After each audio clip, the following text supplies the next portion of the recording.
Hi, I'm Dallas Dickinson, Director of Production on Star Wars The Old Republic, the new story-driven MMO from BioWare and LucasArts. Today I'll be guiding you through the opening minutes of the Eternity Vault, a high-level, multi-party operation involving an ancient prison that's been uncovered on the remote world of Belsavis.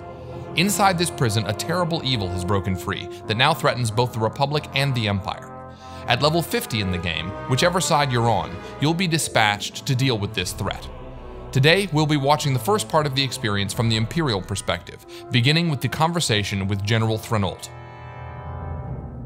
My lord, forgive the lack of protocol, but war has broken the chain of command, and my purpose is grave. I am General threnoldt, commanding officer of the Imperial Reclamation Service. I understand you're familiar with us. You run archaeological expeditions to uncover Sith and alien artifacts. And deal with the threats they represent. We uncovered a new section of Belsavis prison during a bombing run. It's been sealed for 20,000 years. The Rakata called it the Eternity Vault. It's where they kept the prisoners and technology they could never afford to release.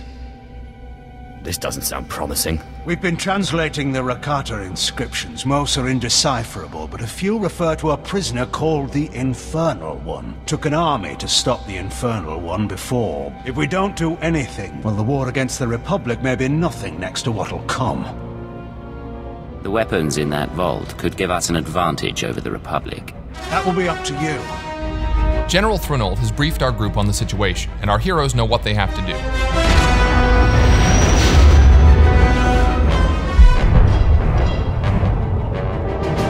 Within Belsavis atmosphere, proceeding to surface. All hands prepare for enemy fire. The Eternity Vault defenses are active. Coming into Belsavis' atmosphere, the Imperial ship has come under fire from the prison turrets and is going down. The players must get to the escape pods. Each player takes his or her own pod to land at different points on the planet's surface. Weather conditions are extreme on this part of Belsavis. Players have to run through the snowstorm to gather up around a burning escape pod. Enter my domain. Children unknowing, they will serve. That voice belongs to the Infernal One. He knows our heroes have come for him, and he has prepared his prison fortress to repel their attack. Our players wisely take a moment to activate any abilities that can give the group defensive and offensive bonuses. They're gonna need them. So as the battle begins, you can see the Sith Juggernaut. He's the primary tank for the group, and he's rushing ahead to draw fire from the turrets and the enemy droids. The Sith Assassin is the group's second tank, and he's getting in there also, drawing one of the Eternal Sentinel droids to him with his Force Pull ability. The Sith Assassin has more than just his lightsaber. He also uses lightning attacks and his Wither ability. The other members of the group are focusing their attention on the left side turret. These turrets pack quite a punch, so they need to be taken out quickly. Switching to the Sith Sorcerer, we can see that he's come under attack by some of the droids. Fortunately, the Juggernaut blasts by and gets the droid's attention. The Sorcerer gets some healing now from the Agent, who is one of the medics for the group. And now the Sorcerer can fire off some shock blasts and a lightning attack at the turret. The turret has focused its sights on the Mercenary. That white ray means a powerful area of effect attack is coming, so it's good the Mercenary is off to the side. The Mercenary fires off a few Heatseeker missiles, and you can see on the bar that the group is burning down the turret's strength.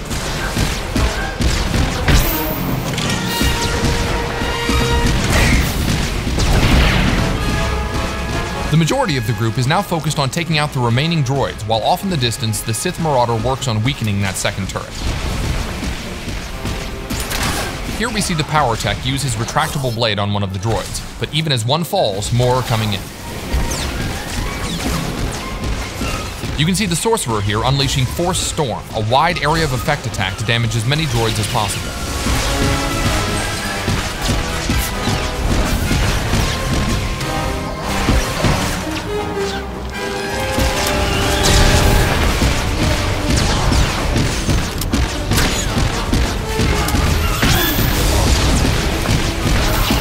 Alright, the last of the droids is down. Now they've just got to deal with that second turret.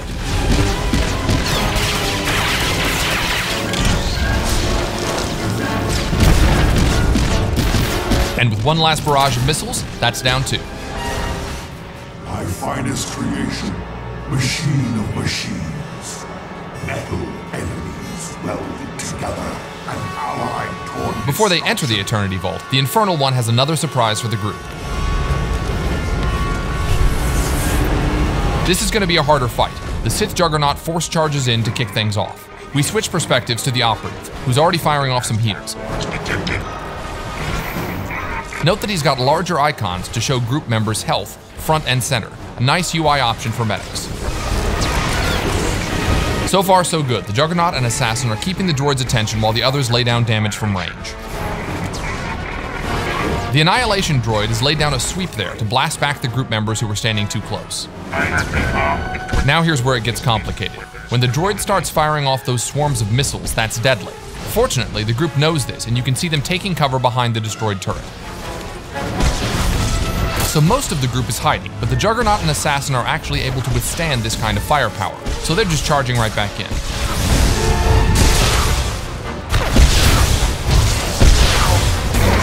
As soon as the missile barrage is over, the rest of the group emerges to continue the fight as well.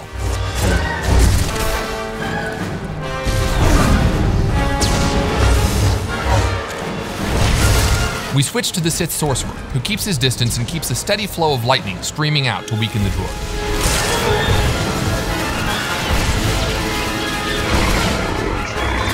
The player slides into first-person view to get a better perspective on the battle. Oh, looks like the Sorcerer got a little too close and got knocked back by that sweeping arm.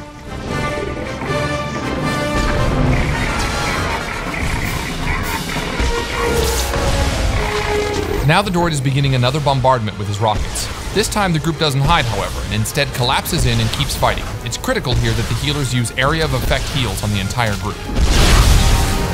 Even so, that's a lot of damage very quickly and the Marauder goes down. Luckily, the second Sorcerer, skilled in healing, has reanimation, which revives downed group members even in the midst of battle.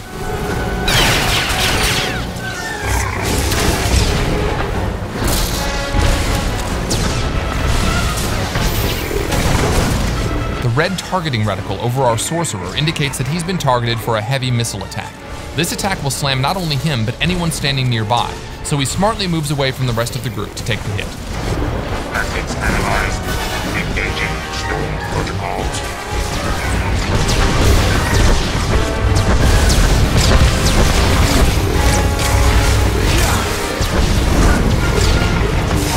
Ouch! Another swing from the Annihilation droid's cannon sends the Juggernaut flying.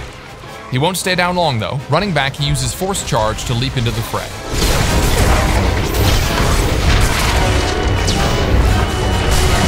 Our heroes maintain their blistering assault, chipping away at the droid's health.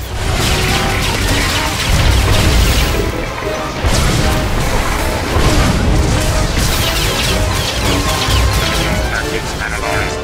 Engaging stone protocols.